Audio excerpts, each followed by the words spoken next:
টুলু মণ্ডলের ডিসিআর জালিয়াতি কাণ্ডে এবার গ্রেফতার সাইগল হোসেন। টুলুর দুর্নীতি কাণ্ডে পুলিশের জালে অনুব্রত মণ্ডলের প্রাক্তন দেহরক্ষী সাইগলের ফ্ল্যাটে গতকাল প্রায় 16 ঘন্টার ম্যারাথন তল্লাশি চলে এবং বাড়ি থেকে উদ্ধার হয়েছে বিদেশি মুদ্রা, এমনটাই জানালেন আইনজীবী। সরাসরি আমাদের প্রতিনিধি পার্থপ্রতিম ঘোষের কাছে। পার্থপ্রতিম, যেমনটা আইনজীবী জানাচ্ছিলেন, যা যা উদ্ধার হয়েছে সেখানে ভারতীয় মুদ্রায় যেমন নগদ উদ্ধার হয়েছে, সেই সঙ্গে বেশ কিছু বিদেশি মুদ্রাও ছিল। এ বিষয়ে কি জানতে পারছো?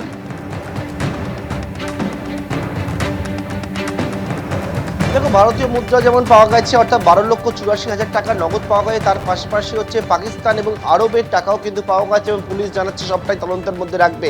টুলু মণ্ডলের যে কোটি টাকা উদ্ধারের ঘটনা ঘটে মিনার মণ্ডল তার আত্মীয়ের বাড়ি থেকে, এবং তার পরবর্তীকালে তদন্ত যত এগিয়েছে তত কিন্তু একের পর এক তথ্যগুলো উঠে আসছিল, যার মধ্যে থেকে যেমন গতকালকেই তুমি দেখেছো সরকারি একজন আধিকারিককে গ্রেপ্তার করা হয়েছে, যিনি হেড ক্লার্ক ছিলেন SDN-LLROর অফিসের, এবং সেই ক্ষেত্রে সোর্সের মধ্যেই যে ভূত রয়েছে সেই বিষয়টা যখন একবারে সামনের দিকে আসছিল, তার পাশাপাশি এই ভাগের টাকা কোথায় কোথায় গেছে সেই মতো হচ্ছে একটা ডায়েরি পাওয়া যায়, একাধিক তথ্য প্রমাণ পুলিশ পায়, এবং যেটা মনে করা হচ্ছে এই যে অর্গানাইজ ক্রাইম প্রথম থেকে পুলিশ বলছে এর পিছনে অনেকেরই কিন্তু যুক্ত রয়েছে, এবং সেই জায়গায় এক হচ্ছে একাধিক টুলুর একাধিক অ্যাসোসিয়েট যেমন অ্যারেস্ট হচ্ছে, তার পাশে সরকারি আধিকারিক অ্যারেস্ট হলো।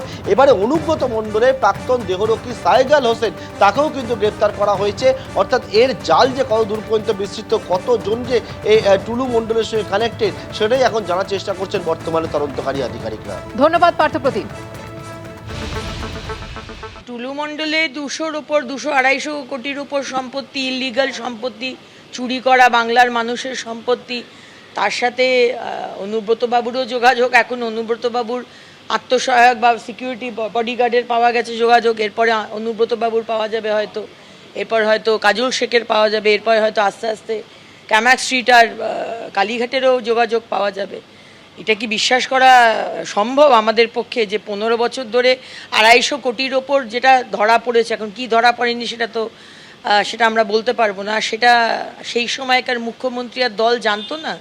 যার আন্ডারে আইবি, যার আন্ডারে সিআইডি, যার আন্ডারে পুলিশ, তারা জানতো না যে এই মানুষটা চুরি করে যাচ্ছে?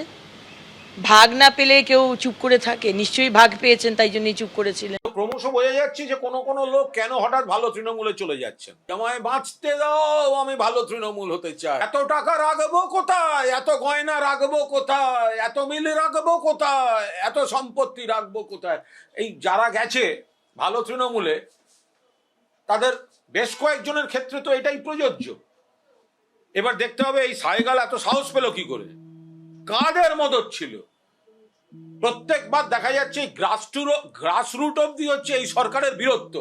হ্যান কারেঙ্গা ত্যান কারেঙ্গা, তার পরের লেভেলে গিয়ে কুছ নেই কারেঙ্গা। এবিপি আনন্দ এগিয়ে থাকে, এগিয়ে রাখে।